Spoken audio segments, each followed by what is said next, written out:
Lucas, eu percebi que depois que houve a atualização no Twinmotion, quando eu vou fazer a sincronização ou a importação do meu projeto, toda a parte da iluminação artificial, ela vem com uma intensidade muito alta, acaba que assim estoura a iluminação na minha cena. Essa daqui foi a dúvida que eu recebi recentemente de uma aluna, depois que houve essa atualização no Twinmotion. Então, pensando que a dúvida de um pode ser a dúvida de vários, eu vou estar compartilhando com você uma das possíveis soluções para que você consiga controlar esse, entre aspas, problema que acontece com o Twinmotion depois que houve essa atualização. Mas antes de eu te mostrar um trecho dessa assessoria, eu quero lembrar você que o meu fluxo de trabalho é ArchiCAD e Twinmotion. Isso significa então que se você utilizar um outro software de projeto para fazer toda a parte da modelagem e documentação do teu trabalho, pode ser que algumas configurações e ferramentas mudem, porém o conceito que eu vou estar abordando aqui vai ser o mesmo. Olá, Lucas. Eu sou Manuela Cruzeiro, sou sua aluna e a minha dúvida é em questão a nível a nova atualização do Twinmotion agora já reconhece os focos de luz que nós pomos no ArchiCAD, mas Isso. gera dois tipos de luz, uma que é o cone e uma que é uma bola redonda. Eu não sei controlar, a do cone eu sei controlar porque já usava outro programa em que eu controlava isso. A bola, eu não entendo a razão da existência dela e como controlá-la. Tá, então vamos lá. Assim, Manuela, antes de acontecer essa nova atualização do Twinmotion, assim como eu havia mostrado lá naquela aula que você faz a inserção de algum objeto, depois você renomeia aquele objeto e faz substituição. Beleza, até aí entendido, Exato. certo? Até aí, tudo bem. Tá, então com Agora, a nova atualização que aconteceu então com o Twinmotion foi o seguinte, o Twinmotion atualizou ele, o DataSmith, né, o plugin de sincronização e uma nova atualização interna dentro do Twinmotion, para que agora ele reconheça o que é objetos de iluminação. Então, independente do software que você vai utilizar para fazer a modelagem do teu projeto, seja o ArchiCAD, o Revit, o 3ds Max, Blender, nesse caso aqui, assim como eu, você também usa o ArchiCAD e Twinmotion, exato. então o Twinmotion ele vai reconhecer aquele objeto de iluminação e vai trazer, quando você sincroniza ou quando você importa, aquele feixe de luz. E quando Exato. você for trazer essa sincronização, ele vai vir uma iluminação bem estourada, certo? Bem estourada. Então, para que E, isso não aconteça lá no ArchiCAD, você vai ter que fazer algumas alterações naquela iluminação. E eu vou mostrar para você como que faz. obrigado. Beleza? Então, Beleza. vamos lá. Então esse modelo aqui, Manuela, é aquele mesmo modelo que nós vamos estar utilizando na aula para fazer a renderização de uma cena de interiores. E o que que acontece? Apenas para você olhar aqui, combinação de vegetais no Sport Twinmotion, antes era feita a modelagem, e nessa modelagem aqui eu tinha renomeado como Spot, para que quando eu fizesse aquela sincronização, eu fizesse a substituição. Exato. Agora não vai ser mais preciso. Então agora eu venho aqui, eu posso ocultar essa combinação de vegetais aqui, para que eu mande somente, além da geometria do nosso projeto, eu exporte junto também toda a parte da iluminação. Então essa iluminação ela foi criada com a ferramenta de luminária. Então aqui no Twinmotion eu clico em importar, vou escolher essa opção aqui na fonte do arquivo, vai ser o meu arquivo. Aqui em funcionar eu vou deixar manter a hierarquia para que ele venha organizado aqui nas camadas conforme a combinação dos vegetais. E aqui vai ter agora, nessa nova atualização do Twinmotion 2022.2, essa opção aqui de processar. Aqui em processar, ele vai estar perguntando o que é para processar. Tudo, malha ou luzes. Então, se for tudo, ele vai processar toda a parte da geometria do nosso projeto e também a parte da iluminação aqui com a ferramenta da luminária. Se for apenas as malhas, ele vai processar tudo menos a luz. E se for apenas as luzes, ele vai fazer essa sincronização processando apenas as luzes e não levando em consideração as malhas. Então, nesse caso aqui, eu vou deixar como tudo. E aqui em configuração de iluminação, ele vai ter algumas configurações, como por exemplo, usar a original, definir a intensidade como 3000 lumens ou definir todos os valores como padrão Twinmotion. Eu recomendo que você sempre use aqui essa opção de usar a original. E o porquê que você vai fazer isso? Deixa eu clicar aqui em importar. E agora eu linkei o meu arquivo do ArchiCAD no Twinmotion. Aqui nas camadas, eu seleciono ele e teclo no F para que eu possa centralizar. E é isso aqui que acontece. Ficou todo estourado essa iluminação, certo? Certo. É isso mesmo. É isso que me acontece. Por que que acontece isso? Se eu for voltar aqui para o ArchiCAD e for selecionar algum objeto, eu vou selecionar esse daqui. Ou melhor, vou selecionar a minha luminária, vou dar um Ctrl A para que eu selecione todas e clicar em Ctrl T, para que eu entre nas definições, acontece o seguinte, eu vou diminuir apenas aqui, e entra aqui nessas definições de iluminação. Aqui em definições de luz, você percebe que a intensidade principal está em 100%? Sim. Então, aqui que eu vou fazer o controle da intensidade da luz. Então, aqui eu posso jogar, por exemplo, vou jogar um valor de 1. Ok. E dou um OK. E agora eu refaço essa sincronização aqui pelo plugin, pelo DataSmith. Então, clico lá para fazer essa sincronização. E ele fez essa nova sincronização. Então, agora, aquela iluminação, deixa eu entrar aqui na organização, onde que está a iluminação. A lâmpada, ela tá com 50 lumens e não mais com 5.000, que acho que como que ela vem por padrão. É. 5.000. Então, aqui que você faz o controle da iluminação. Não somente dessa intensidade da luz, mas voltando aqui no ArchiCAD, Ctrl T, já com elas selecionadas, eu posso também trocar a cor. Aqui eu vou deixar, sei lá, um verde, apenas para ficar uma iluminação mais diferente. E sincronizo novamente, e agora ele ficou essa iluminação esverdeada. Agora explique-me uma coisa. Por exemplo, no LAMP 1, qual é a diferença entre esses dois, esse e esse? Exato. Essa luz e o LAMP. Então, primeiro de tudo, aqui na camada da iluminação, ele criou 11 lâmpadas. 10, 11. Ele criou 10, 11 porque são todas essas que eu estou usando aqui. Eu tenho 3, 6, 9, 10, 11. Então, são 11 lâmpadas que eu tenho aqui e cada uma delas, ela criou uma lâmpada diferente. Então, essa outra e tal. Aí, dentro dela, ela vai ter o seguinte.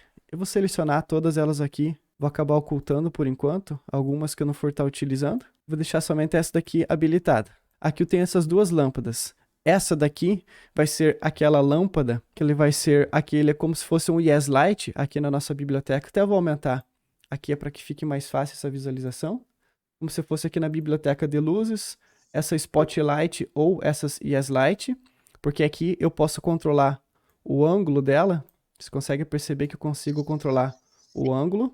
Deixa eu baixar um pouquinho ela também. E a outra, essa lamp, que é essa redondinha aqui, ó. Isso. É como se fosse essa Omnidirection Light. Então, ele sempre vai criar essas duas. Essa lamp, como se fosse essa Spotlight. E essa outra aqui é como se fosse a Omnidirection Light. Para ser sincero para você, eu acabo não utilizando essa segunda aqui. Eu gosto de sempre estar utilizando essa primeira, que é essa daqui que tem o feixe de luz. Eu consigo controlar qual que vai ser o raio e tudo mais. E não utiliza a outra que é o tipo, como se tivesse o ângulo. Isso, que nem essa Light 2, que é se fosse essa Omnidirection Light, eu faço o seguinte. Eu venho aqui, pesquiso, Light, underline 2, seleciono todas elas e deleto. Eu não gosto de estar utilizando ela. Eu gosto que fique somente aquela única lâmpada lá, da iluminação. Que é o foco. Isso. Que é o foco. Aí nela, eu vou lá e controlo qual que vai ser a intensidade, qual que vai ser a cor, qual que vai ser o ângulo. Basicamente é assim que você vai usar para controlar agora nessa nova atualização. Então aqui no ArchiCAD você pode entrar nas definições dele, Ctrl T, aí com base nisso você clica qual que vai ser a intensidade principal, qual que vai ser a cor. Se você não quiser que a tua iluminação vá exportada de uma forma acesa, você vem aqui e desabilita ela, então aqui está desabilitado e aqui está habilitado. Sim. Então, você deixa ela habilitada, você pode controlar também qual que vai ser esse ângulo dessa iluminação, que quando você sincroniza, ele vem de um ângulo bem fechadinho, né? Então, aqui você pode fazer o controle. Por exemplo, deixar aqui talvez... Mexer para ver se a outra me desaparecia. Mas, pronto, a minha aparecia-me sempre com 5.000. Eu nunca mexi ali nos 100%. Uhum. Agora, eu não sabia que ia sempre os dois focos. Ele vai, por algum motivo, ele vai os dois. Eu também não sei por que ele tá indo os dois. Mas é basicamente assim que você faz o controle da iluminação. Okay. Então eu vou lá, arrumo a intensidade, arrumo qual que vai ser o ângulo dele, qual que vai ser a cor. Então aqui uma coisa que acontece no Path Tracer e no Real Time é o seguinte.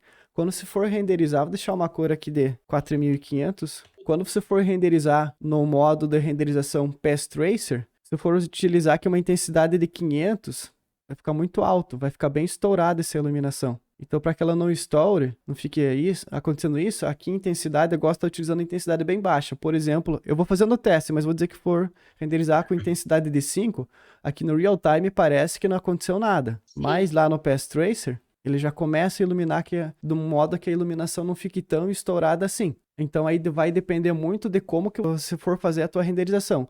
Com o real time, eu recomendo que você deixe uma intensidade alta, não tanto para que história, você vai fazendo o controle, né? Tipo, Sim. aqui eu usaria talvez 60, aí vai dever também fazer toda a ambientação do nosso projeto. Pois. Mas essa intensidade de 60 no Path Tracer, ele acaba estourando um pouco. Então aí você vai fazer o controle da tua cena. E no caso eu não tenho o Pet Tracer, se eu fizer com Ambient Occlusion, é bom fazer com mais Vamos luz, esta luz, e depois fazer o Ambient Occlusion, ou como se estivesse a trabalhar com o Pet Tracer? Fica, faremos assim, ó, até eu fazer uma simulação aqui com você. Digamos que Ok. essa cena aqui vai ser uma cena que eu vou estar renderizando junto com você. Fazer umas configurações bem rápidas aqui, não vou me preocupar tanto assim. Digamos que essa cena aqui, eu vou deixar aqui uma intensidade de 40.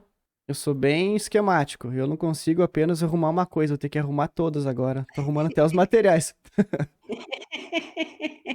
Tem que ter um brilho no material, pelo menos. Eu sou bem chato, questão disso. E- Então, digamos que essa aqui vai ser a nossa cena. Eu posso vir aqui Sim, em imagem, vou criar uma nova imagem a partir dela. Entro aqui em exato. mais, câmera, efeitos visuais. Aqui em render barro, eu deixo habilitado. Translucidez eu vou deixar em 0. Eu não quero que ele aplique-se ao material vidro. Reflexo também vou deixar em 0. O relevo, se tivesse algum mapa normal aplicado, ele estaria incidindo aqui, mas como eu não tenho, não vai aparecer, mas eu vou deixar ligado. Aqui em Ok. cor, eu vou deixar uma cor tipo mais ou menos essa, mas no RGB de 240. O GI eu deixo desabilitado, só que vai escurecer demais aqui o teto, se eu for deixar É, desabilitado. Não tem problema, eu posso usar uma área light, jogar aqui na parte de baixo, vou selecionar aquela área light, vou rotacionar ela 180 graus, para que ela fique virada para cima. E agora eu vou deixar uma luz bem branquinha, tipo 6500K. E a intensidade eu vou deixar talvez 10, talvez 20. Porque olha lá o efeito que essa área light vai fazer nessa parte de cima. ah, Percebe lá? percebo, Olha. percebo. Eu Que vou isso deixar, eu vou deixar ela mais aqui embaixo. Se eu fosse deixar aqui em cima, ela ficaria bem branquinha. Mas olha o risco que ela faz aqui, ó. exato, Então, para que isso não já aconteça, eu vou percebi. tentar alinhar o mais próximo possível do piso, tipo aqui. Porque ela vai dar essa diferença aqui na Ok. nossa cena. Isso foi uma das coisas que eu tive problemas, foi com o teto. Ficou muito escuro quando eu fiz um teste. Então você pode ir lá e ajustar. E aqui é interessante que você não habilite as sombras. Você deixa desabilitado. Porque se for habilitar a sombra, eu até vou exagerar aqui na intensidade. Você percebe aqui, ó, principalmente como a luz está vindo de baixo para cima, olha a Sim, posição das sombras que acontece. Então você deixa sim. desabilitada a sombra. E aqui você vai ter como se fosse então aquela tua cena normal, né, no renderizando no real time. Dá para desligar também. Mas o que é melhor? O que é que fica melhor quando depois se une as duas? Olha aqui, vamos ver. Vamos atualizar essa cena sem iluminação. Então essa aqui é normal. E essa normal eu vou desabilitar essa área light, porque aqui não tem precisão. E essa daqui que seria aquela da Ambient Occlusion, que você pode perceber aqui nas sombras de contato, olha lá, entre a Isso, junção do piso e a junção do forro, você percebe que fica mais essa marcação, né? Como se e- fosse mesmo uma sombra de contato. exatamente. Então, o que você poderia fazer é exportar essas duas imagens. Aí, com o Photoshop, você vai sobrepor as camadas. Sim. Exporta essa, sobrepõe as camadas, porque esse tipo de coisa, aqui, deixa eu desabilitar a iluminação, com o Path Tracer, não tem esse problema, né? Porque ele já fica com essa sombra de contato bem mais nítida. Então, essa daqui pode ser uma possível solução, nesse teu caso, que você trabalha com o Mac, que você não tem ainda essa possibilidade de estar utilizando o Path Tracer, é fazer essas duas coisas aqui. Faz uma cena normal e na outra você simula como se fosse, então, aquele ambiente occlusion da tua cena. E se eu deixasse as luzes ligadas como outra, havia algum problema quando fosse ligar no Photoshop? Por Nesses, exemplo, a- assim? nesses aqui, Sim, não. sim. Não tem Não? Não. problema. Você até pode Ah, deixar, e aqui nas configurações de iluminação ainda, eu posso vir aqui e fazer o seguinte: talvez eu diminua um pouco essa intensidade, eu aumento a iluminação. O que eu tenho que tentar deixar aqui é as áreas mais claras, um pouquinho mais claras, mas do que elas não estourem, e também deixar marcado bem essas sombras de contato. Eu vou aumentar aqui talvez para 50, 100 acho que já fica legal. E nas configurações dessa cena aqui, então, a câmera, efeitos visuais, gradiente de cor. Deixa eu aumentar o contraste da cena, para que ele fique uma área um pouco mais escura. E a saturação, se eu for deixar aqui em 0, ele vai perder a cor. Eu acho que esse aqui vai ficar melhor ainda do que tivesse com a cor em cena. Também acho que sim. Eu acho que for deixar a saturação em 0, aí se eu vou aqui em iluminação, o balanço branco não vai ter mais função nele, mas aqui eu só controlo a exposição. Vamos ver com a iluminação apagada como fica, porque lá no Photoshop o que vai interessar vai ser mais essas áreas de contato. Eu acho que com as iluminações apagadas ficaria melhor, porque daqui eu controlo na intensidade de iluminação. Eu acho que assim já ficaria um pouquinho melhor para estar fazendo essa exportação da cena, porque olha como ficou aqui bem marcado essas áreas de contato. Exatamente, que é isso que falta por não ter o Path Tracer no Mac. Pois é. Então essa aqui é uma boa e possível solução para estar utilizando. Enquanto você não consegue, digamos, renderizar com o Path Tracer no Mac, pode ser renderizando no real time e fazendo essa pós-produção no Photoshop. Exatamente. Eu gosto dessa, porque as sombras estão bem marcadinhas, quando for no Photoshop vai dar, Vai ficar bem vai mais dar fácil. vai dar um bom realce, porque a imagem que sai sem ter o Path Tracer é uma coisa muito, muito chapada, não há. E eu estava tão contente porque o Lucas estava a ensinar por aquela rodinha para a gente substituir pelo. Estava tão contente, yupi, finalmente alguém ensina uma coisa de jeito. Aparece a atualização, olha. Apenas para contextualizar, caso você não saiba do que a Manuela está falando, eu fiz uma live. Eu vou deixar linkado aqui em algum lugar para você dar uma olhada, onde eu mostro como você pode estar fazendo a inserção de objetos de iluminação de uma forma muito mais simples, em apenas 2 cliques. Mas depois que ocorreu essa atualização, a Manuela ficou com essa dúvida de como que seria então a inserção direto pelo DataSmith, que você acabou de ver como que é. Que é bem mais simples, não é, Manuela? Muito mais simples. É muito mais simples.